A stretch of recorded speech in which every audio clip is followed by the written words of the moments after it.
ನೇಗಿಲ ಕುಲದೊಳಗಡಗಿದೆ ಕರ್ಮ, ನೇಗಿಲ ಮೇಲೆ ನಿಂತಿದೆ ಧರ್ಮ. ನಮಸ್ಕಾರ ವೀಕ್ಷಕರೇ, ನೇಗಿಲನಾದ ಯೂಟ್ಯೂಬ್ ಚಾನಲ್ಗೆ ಸ್ವಾಗತ.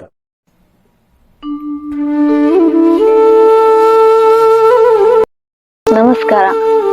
ಸರಳವಾದ ಗರಿಗಳು ಆದರೆ ದೊಡ್ಡ ಆದಾಯದ ಮಾರ್ಗ. ಈ ವಿಡಿಯೋದಲ್ಲಿ ನೋಡಬಹುದು. ಸಿಲ್ವರ್ ಡೇಟ್ ಮರದ ಗರಿಗಳನ್ನ ಉಪಯೋಗಿಸಿ ಪೊರಕೆ ತಯಾರಿಸುತ್ತಾರೆ. ಇಲ್ಲಿ ಮಹಿಳೆಯರು ಪರಂಪರೆಯಿಂದ ಈ ಕೆಲಸವನ್ನು ಮಾಡುತ್ತಿದ್ದಾರೆ. ಇಲ್ಲಿ ಗರಿಗಳನ್ನ ಸಂಗ್ರಹಿಸಿ, ಒಣಗಿಸಿ, ಅದನ್ನ ವಿಭಜಿಸಿ, ಜೋಡಿಸಿ, ಅದನ್ನ ಬಿಗಿಯಾಗಿ ದಾರದಿಂದ ಕಟ್ಟಿ ಅವರು ಪೊರಕೆಯನ್ನ ತಯಾರಿಸುತ್ತಾರೆ. ಕಡಿಮೆ ವೆಚ್ಚದಲ್ಲಿ ತಯಾರಾಗುವ ಈ ಪೊರಕೆಗಳು ಮಾರುಕಟ್ಟೆಯಲ್ಲಿ ಮಾರಾಟವಾಗಿ ಕುಟುಂಬಗಳಿಗೆ ಸ್ಥಿರ ಆದಾಯ ನೀಡುತ್ತವೆ. ನಮಸ್ಕಾರ ರೀ ಎಲ್ಲರಿಗೂ. ನನ್ನ ಹೆಸರು ಕೃಷ್ಣಾಬಾಯಿ ಮಲಾಜುರಿ.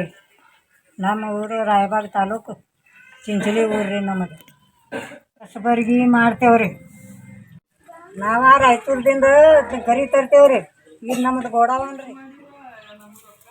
ನಾವು ವರ್ಷನ್ಯಾಗ 3 ಸಲ ತರ್ತೇವ್ರಿ ರಾಯಚೂರ್ದಿಂದ ಮಾಲ್ ಗರಿ ತಂದ. ನಾವು ಅದನ್ನ 240 ತರ್ತೇವೆ. 240 ಕೊಟ್ಟು ತಂದೀವಂದ್ರೆ ನಾವು 3 ಸಲ ತರ್ತೇವ್ರಿ.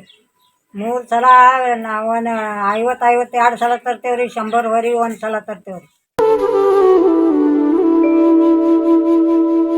ತಂದಿರ್ತೀವ್ರಿ ರಾಯಚೂರ್ದಿಂದ. ತಂದಾಗ ಹಸಲಿ ಇರ್ತೈತ್ರಿ. ಈಗ ಬಿಸಿಲಿಗೆ ಚಲೋ ತಂಗ ಒಣಗ ಹಾಕ್ತೇವ್ರಿ. ಮುಳ್ಳು ಇರ್ತಾವ್ರಿ. ಇದನ್ನ ಬಡಗಿಲೆ ಬಡಿತೇವ್ರಿ. ನಾವು ಹಿಂಗೆ ಬಡ್ದು ನಾವು ಇದನ್ನ ಮುಳ್ಳು ಸಣ್ಣ ಇದನ್ನೆಲ್ಲ ಸೀಳ್ತೇವ್ರಿ. ಸೀಳಿ ಅದನ್ನ ಹಿಡಿ ಜೋಡಿಸಿ ನಾವು ಕಸಬರಿಗೆ ತಯಾರು ಮಾಡ್ತೇವೆ.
ಕಸಬರಿಗೆ ತಯಾರು ಮಾಡಿ ನಮ್ಮ ಊರು ಪೇಟ್ಯಾಗ ಮಾರ್ತೇವ್ರಿ.